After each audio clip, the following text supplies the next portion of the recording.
नमस्कार श्रोते हो, मी अर्चना रवींद्र शिर्के माऊली कथाकथनमध्ये तुमचं पुन्हा एकदा स्वागत करते. आपण ऐकत आहोत राधा, लेखक समर. मी रोहितला सर्वस्व मानलं ही माझी चूक होती की मी योग्य तेच केलं? मी तुला प्रारंभीच सांगितलं आहे, मी तुझ्या वैयक्तिक जीवनातील बारकाव्यांबाबत बोलणार नाही.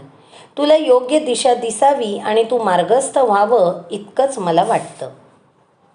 मी फक्त माझ्याबाबत विचारत आहे. मी चूक केली हे समजलं तर मला तो मार्ग बदलून नव्या मार्गाकडे जाता येईल. तू चूक केली की तुझं वर्तन योग्य होतं हे तुझं तुलाच समजेल. तू तितकी विवेकी आहेस हे मला माहीत आहे. रोहितही मला विवेकीच वाटला होता. त्याच्या वर्तनामुळे तो अविवेकी सिद्ध होत असेल तर मी सुद्धा अविवेकीच आहे. इतक्या वर्षामध्ये मला एक माणूस ओळखता येत नसेल तर माझ्यासारखी अविवेकी मीच. मी किंचित हसून म्हणाले, श्रावणी, जीवन खूप मोठं आहे. तू असं बोलत आहेस जणू आपण स्वर्गात बसूनच तुझ्या जीवनाविषयी बोलत आहोत. अजून तुला खूप जगायचं आहे. 30 वर्षानंतर तुला ही 3 वर्ष अगदी लहान वाटतील. 30 वर्ष कधी गेली हे कळणारच नाही. तू नुकतंच काळाच्या महात्म्याचं वर्णन केलंस ना, मग ते कशी विसरलीस? हो, मला क्षमा करा. मी पुन्हा माझ्याच दुःखात हरवले. अशी क्षमा मागू नकोस. मी तुझी सखी होण्याचा प्रयत्न करत आहे आणि तू औपचारिकता अजूनही सोडली नाहीस. मग आपली मैत्री कशी होणार? मी खरंच भाग्यवान आहे. साक्षात तुम्ही माझ्याशी मैत्री करण्याचा विचार करत आहात हे पाहूनच मी भारावले आहे. श्रावणी, असं म्हणू नकोस, कारण तुझ्या वाक्यातून 2 अर्थ ध्वनित होतात. एक म्हणजे आपण वेगळे आहोत आणि दुसरा अर्थ म्हणजे तू कुणीतरी कनिष्ठ व्यक्ती आहेस. तू परमात्म्याचाच अंश असल्याने तू माझीच आहेस. अधिक गांभीर्यानं विचार केल्यास असंही म्हणता येईल की तू मीच आहेस. हे अद्वैत विसरून कसं चालेल? मला श्रीकृष्णांच्या मित्रांसारखं किंवा तुमच्या वृंदावनातल्या मैत्रिणींसारखं वाटतंय. एक देवी माझी मैत्रीण आहे ही भावनाच वेगळी आहे. वेगळी म्हणजे? मी गमतीनं विचारलं. सुखद. अर्थातच सुखद. श्रावणी लगेच घाबरली. आपण काहीतरी चुकीचं म्हटलं असं तिला वाटलं. या कपाळ्यावर आठ्या कशाला? मी गमतीनं विचारलं. अगं, तुझ्या मनात काय सुरू आहे हे मला कळणार नाही का? तेही खरं. आणि तू रोहितबाबत मोकळेपणाने बोलू शकतेस. मी फक्त तुझ्या प्रश्नाचं उत्तर देणार नाही, एवढंच. तू मन मोकळं कर. देवी, तुमचंही खरंच आहे. आता निर्णय मलाच घ्यावा लागणार आहे. या पुरुषांचं आकलन कसं करावं हेच समजत नाही. समाजात स्त्रीच्या मनाबाबत बरंच बोललं जातं. स्त्रीच्या मनात काय सुरू आहे हे कोणालाही समजत नाही असं म्हणतात. पण स्त्री कधीतरी तिच्या मनातला कल्लोळ व्यक्त तरी करते. हे पुरुष अचानक दूर जातात आणि बराच काळ काही बोलतच नाहीत. स्त्रीने अगदी कैकईसारखा रुसवा धरला तरी 1-2 दिवसात तिला नेमकं काय हवं आहे हे ती सांगते. त्या एका दिवसात आपण नाट्यमय पद्धतीने आपली नाराजी व्यक्त करत असतो. स्त्रीचा राग सगळ्यांच्या चर्चेचा विषय होतो. पण पुरुषांचं काय? त्यांच्या मनात काय सुरू आहे हे कधीही कळत नाही. हे अगदी खरी म्हणालस. साक्षात श्रीकृष्णाच्या चरित्राचा वेधही कुणाला घेता आला. ते एखादी योजना त्यांच्या मनातच कशी रचायचे आणि इतरांना नकळत त्या योजनेत कसे सहभागी करून घ्यायचे याबाबत कवींनी काव्य रचलं. नाटककारांनी नाट्य लिहिलं. मात्र ते या पृथ्वीवर असताना कुणालाही ते नेमका कशाबाबत विचार करत आहेत हे कळू शकलं नाही. त्यामुळेच पुरुषाला जाणून घेणंही तितकंच कठीण वाटतं. पुरुष स्वभावतःच स्वामित्व प्रिय आहे. त्याच्या शारीरिक रचनेमुळे त्याला प्राचीन काळापासून अधिक कष्टाची कामं करण्याची भूमिका मिळाली. शिकारही तोच करत असे. जो अधिक कष्ट करतो आणि भोजनाची व्यवस्था करतो त्याला स्वामी होण्याचा अधिकारही प्राप्त होतो. हीच जगाची रीत आहे. त्यामुळेच आज तुझ्यासारख्या मुली स्वतःच्या पायावर उभ्या राहण्याचा प्रयत्न करत आहेत हे पाहून मला आनंद होतो. स्त्रीला आपली गरज नाही हे पाहून पुरुषाचा अहंकार दुखावला जातो. मला तसा अनुभव आहे. अनेक मुलांना आणि पुरुषांना त्यांच्याहून सामर्थ्यवान असलेली स्त्री आवडत नाही. मला स्त्रीची गरज नाही हे समजणारा पुरुष आणि मला पुरुषाची गरज नाही हे समजणारी स्त्री समानच आहेत. त्या दोघांनाही अस्तित्वाच्या या दोन रूपांचं सौंदर्य जाणून घेता आलं नाही. किंबहुना मला कुणाचीही गरज नाही असं म्हणणारी व्यक्ती भ्रमिष्ठच म्हणायला हवी. कारण मानव हा मूलतः समाजप्रिय प्राणी आहे. अनेक प्राण्यांची मुलं माता पित्यांच्या आधाराशिवाय जगू शकतात, पण मानवाच्या मुलाला बराच काळ माता पित्यांच्या आधारानेच जगावं लागतं. माता पित्यांना मुलांच्या संगोपनासाठी इतरांचं सहाय्य घ्यावं लागतं. या प्रकारे मोठा झालेला मनुष्य मला कुणाचीही गरज नाही असं कसा म्हणू शकतो? राहिला प्रश्न स्त्री आणि पुरुषाचा, तर सर्व नर आणि नारींना एकमेकांची गरज असतेच. प्राण्यांमध्येही तोच नियम आहे. त्याशिवाय हे सृष्टीचक्र पुढे जाऊ शकत नाही. आपण शारीरिक गरजेचा विचार क्षणभर बाजूला ठेवला तरीही भावनिक गरजांच्या पूर्तीसाठी स्त्री आणि पुरुषाला एकमेकांची गरज असतेच. त्यामुळे नुकतीच स्वतःच्या पायावर उभी राहिलेली स्त्री मला कोणत्याही पुरुषाची गरज नाही असं म्हणत असेल तर ती पुरुषांच्याच चुकीची पुनरावृत्ती करत आहे. तुमचं मत अतिशय योग्य आहे. मात्र स्त्रीने असं म्हटलं नाही तरीही पुरुषांचा अहंकार दुखावतो. रोहित तसा नव्हता, पण मी माझ्या कुटुंबात अशी कित्येक उदाहरणं पाहिली आहेत. इतरत्रही हेच पाहिलं आहे. सामाजिक बदल हे असेच कठीण असतात. वर्षानुवर्ष गोकुळवासी इंद्राची पूजा करत होते. श्रीकृष्णांनी ती रीत बदलताच तो किती क्रोधित झाला ते ऐकलंस ना? देवतांच्या राजाचीच ही गत, तर सामान्य पुरुषांचं काय? प्रत्येकाने काळाची स्पंदनं ओळखायला हवी. मध्यंतरी परकीय आक्रमणांमुळे स्त्रियांना केवळ घरापुरतं मर्यादित राहावं लागलं. मात्र ती काही आपली संस्कृती नव्हे. मी तुला म्हटलं ना, वृंदावनात अगदी गोपी गोपांसह काम करायच्या. अनेक राजे त्यांच्या राण्यांचं मत आवर्जून विचारात घेत असत. अनेक स्त्रियांनी काव्य रचले आहे. त्यामुळे स्त्रीने केवळ घरापुरता मर्यादित राहावं हे काही प्राचीन काळी अपेक्षित नव्हतं. आज स्त्रीच्या सबलीकरणामुळे कमीपणाची भावना मनात बाळगण्यापेक्षा श्रीकृष्णाप्रमाणे समाजातील दुर्जनांवर वचक बसवल्यास स्त्रियाच त्या पुरुषांचा गौरव करतील. नेमकं तेच होताना दिसत नाही. आज मुलगी बाहेर पडल्यावर पालकांना चिंता वाटते. सार्वजनिक ठिकाणी अगदी अंग चोरून उभं राहावं लागतं. तिथे दुर्जनांचा हात धरण्याची हिंमत खूप कमी पुरुष दाखवतात. असे दुर्जन अगदी रामावताराच्या पूर्वीपासून पृथ्वीवर आहेत. त्यांच्यावर वचक ठेवणं हे बलवान स्त्री आणि पुरुषाचं कर्तव्यच आहे. वेळ आल्यावर देवी चंडिकेचं रूपही धारण करावं हवं. तसं खूपदा वाटतं. निश्चय करूनही प्रतिदिन व्यायाम केला जात नाही. शरीर बळकट असलं तरी गुंड दररोज मागे लागतील या भीतीने काही केलं जात नाही. श्रावणीने प्रामाणिकपणे मान्य केलं. मग ही परिस्थिती सुधारायला हवी. स्त्री आणि पुरुषांनी एकत्र येऊन या समस्येवर उपाय शोधायला हवा. इच्छा तिथे मार्ग. हो देवी, तुमच्या काळात पुरुष कसे होते? म्हणजे साधारणतः त्यांचा स्वभाव कसा होता? गेल्या काही शतकांमध्ये खूप काही बदललं. तंत्रज्ञान विकसित झालं, राहणीमान बदललं, पण पुरुष बदलला आहे असं मला वाटत नाही. तो तेव्हाही साधारणतः तसाच होता. राजे सत्तेचे लोभी होते. राजा दुष्ट असला तर त्याचे अमात्यही भ्रष्ट असायचे. राजाचा वचक असला तर अमात्य प्रजेच्या कल्याणासाठी कार्य करायचे. गावात राहणारे पुरुष अहिंसक आणि मनमोकळे होते. आपल्या कुटुंबात आणि नातेवाईकांमध्ये ते रमायचे. अनावश्यक वाद ओढवून घ्यायचे नाहीत. याउलट ज्यांना युद्धाची खुमखुमी असायची ते सदैव राजाचे कान भरायचे. आजही पुरुषांचे असेच प्रकार दिसतात. एक मात्र खरं, तेव्हा गाव स्वयंपूर्ण होती. व्यक्तीकडे आवश्यकतेपेक्षा अधिक संपत्ती असावी असं कोणालाही वाटायचं नाही. त्यामुळे माणसं समाधानी होती.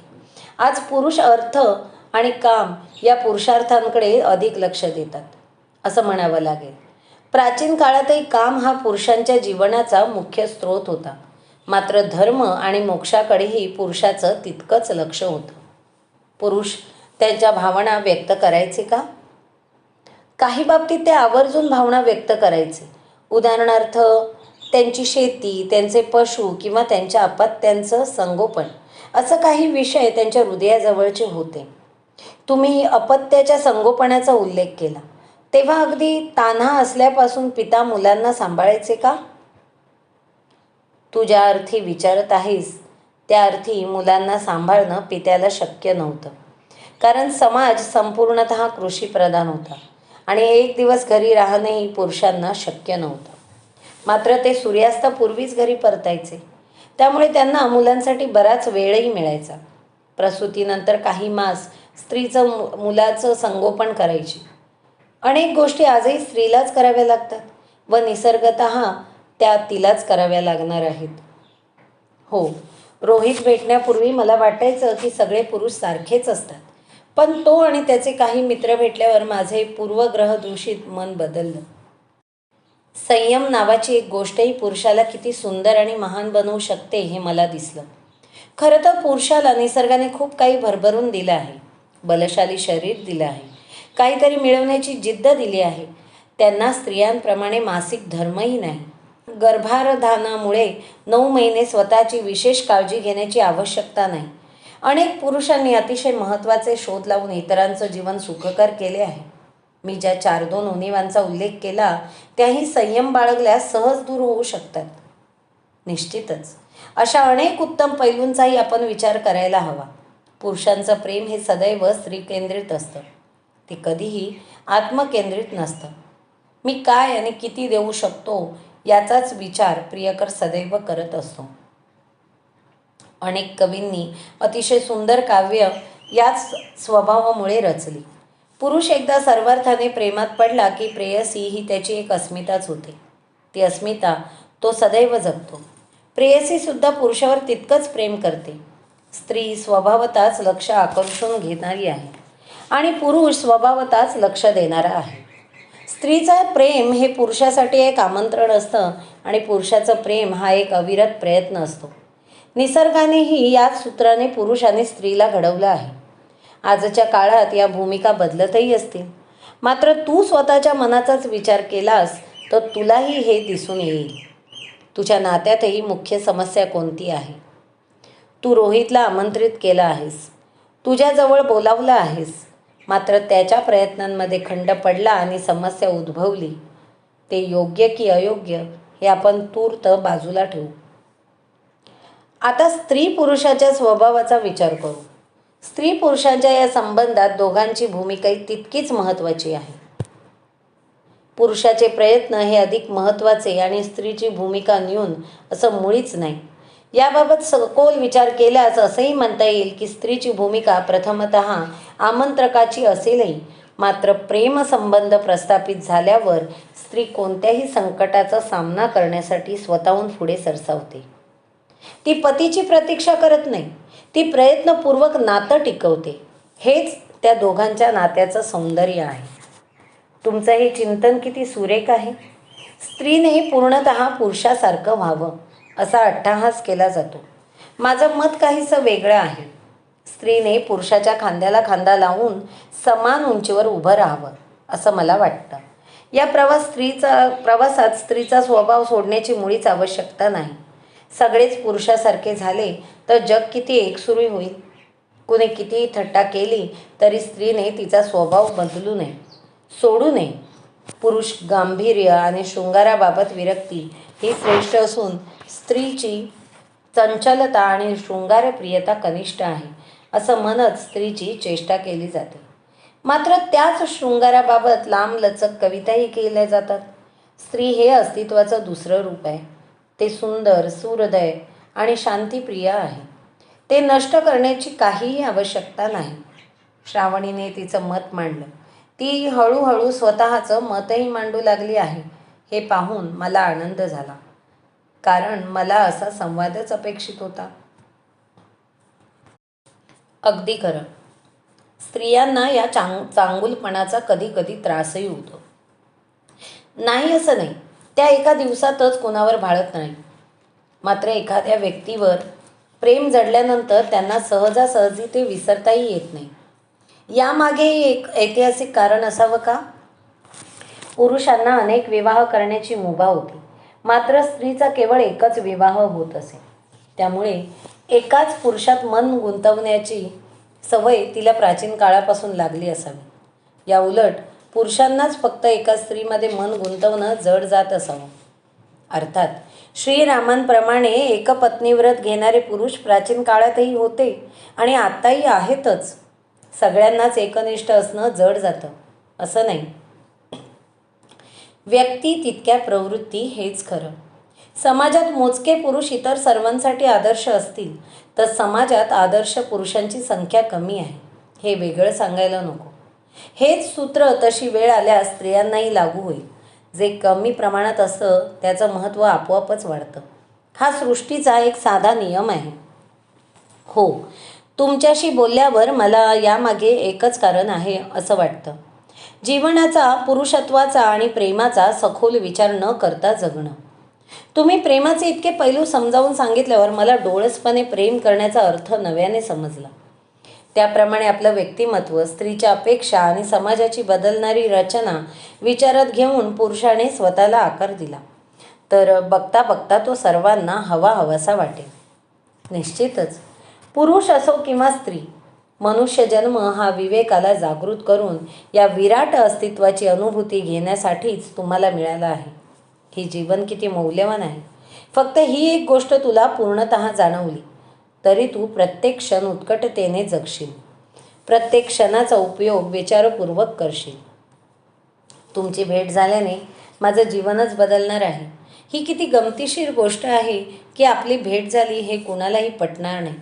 अगदी माझ्या मात्या पित्यांनाही अनेकदा सांगितलं तरी त्यांना हे पटणार नाही. देवीचं किंवा देवाचं दर्शन होऊ शकतं हे त्यांना तत्वतः मान्य आहे. पण मी राधा देवींना भेटले हे त्यांना पटणारच नाही हा विचार मला गमतीशीर वाटतो. बहुधा तुझ्या जीवन पद्धतीत झालेला बदल पाहून त्यांना पटेलही नाही. ते म्हणतील की वृंदावनात जाऊन तिथलं वातावरण पाहून आणि राधाकृष्णाचं चरित्र ऐकूनही बदलली. फार फार ते इतकंच मान्य करतील. माझी प्रत्यक्ष राधेशी भेट झाली हे श्रावणीला स्वाभाविकतः सर्वांना सांगावंसं वाटत होतं. ते कुणालाही पटलं नसतं. माझ्याकडून त्याबाबत एखादा उपाय जाणून घेण्याचा ती प्रयत्न करत होती. त्यांना नाही पटलं तर तू तरी काय करणार? तू मात्र या भेटीचा उद्देश विसरू नको. हो, मला क्षमा करा. मी इतर काय म्हणतील याचाच विचार करू लागले. अगं, मनुष्य स्वभावच असा आहे. देवी, अजून एक प्रश्न विचारू? श्रावणीने अगदी नम्रतापूर्वक विचारलं. अवश्य. सर्वच देवतांना या सृष्टीचं मूळ सत्य माहीत आहे का? ते सर्वच या प्रकारे चिंतन करतात का? मी असा प्रश्न विचारणंही उद्धटपणाचं आहे. पण तुम्ही सांगितलेल्या कथेत इंद्र एखाद्या सामान्य मनुष्याप्रमाणे रागावला हे ऐकून मला नवल वाटलं. कर्णामुळे सूर्यदेव आणि इंद्रदेव यांच्यात वादही झाला होता असं म्हणतात. सर्व देवता तुमच्याप्रमाणे विचारी आहेत तर त्यांच्याकडून हे असं वर्तन कसं घडलं? अगं, देवताही या सृष्टीचक्राचाच एक भाग आहे. त्यांचे राक्षसांशी युद्ध होते. अनेकदा इंद्राला नारायणांकडे जाऊन त्यांची प्रार्थना करावी लागते. राक्षसांचा वध करण्याचं नम्र आवाहन करावं लागतं. तू परमात्मा आणि देवता या दोघांनाही एक समजू नको. एका अर्थी देवतांमध्येही परमात्म्याचा अंश आहेच. मात्र देवता सगुण आहेत आणि परमात्मा निर्गुण आहे. परमात्म्यानेच ही सृष्टी व्यापली आहे. राहिला प्रश्न विचारी असण्याचा, तर देवताही निश्चितच सृष्टीचा साकल्याने विचार करतात. मी किंचित स्मित करत म्हणाले, इंद्र अनेकदा आश्चर्यकारक कृती का करतात हे तू त्यांनाच विचार. मी योगेश्वर श्रीकृष्णांचीच भार्या असल्याने त्यांच्याकडून या विश्वाची रचना जाणून घेण्याचा निश्चितच प्रयत्न करायचे. ज्याप्रमाणे पार्वती देवी भगवान शंकरांना नित्य प्रश्न विचारायच्या आणि त्यांच्याकडून या विश्वाचं रहस्य जाणून घ्यायच्या, त्याप्रमाणे मी सुद्धा भगवान श्रीकृष्णांशी चर्चा करायचे, त्यांना प्रश्न विचारायचे. गोलोकात, पृथ्वीवर नव्हे. मग ज्या प्रकारे श्रीकृष्णांनी गीता सांगितली तसं तुम्ही सुद्धा? नाही, इतक्या मोठ्या प्रमाणात नाही. मात्र मी यशोदा मातेला आधार दिला, नंदजींना उपदेश दिला, त्यांना मी माझा परिचय द्यावा अशी श्रीकृष्णांची इच्छा होती. त्यानुसार ते मथुरेत गेल्यावर मी व्याकुळ झालेल्या यशोदा मातेला भेटले आणि आमची विस्तृत चर्चा झाली. आणि श्रीकृष्ण वृंदावनात असताना आमची तात्विक चर्चा व्हायची का? हो, अनेकदा. एकदा अष्टावक्र मुनी वृंदावनात आले होते. तुला अष्टावक्र मुनी माहीत आहेत का? त्यांना भेटण्याची संधी मला वृंदावनात असतानाच प्राप्त झाली होती.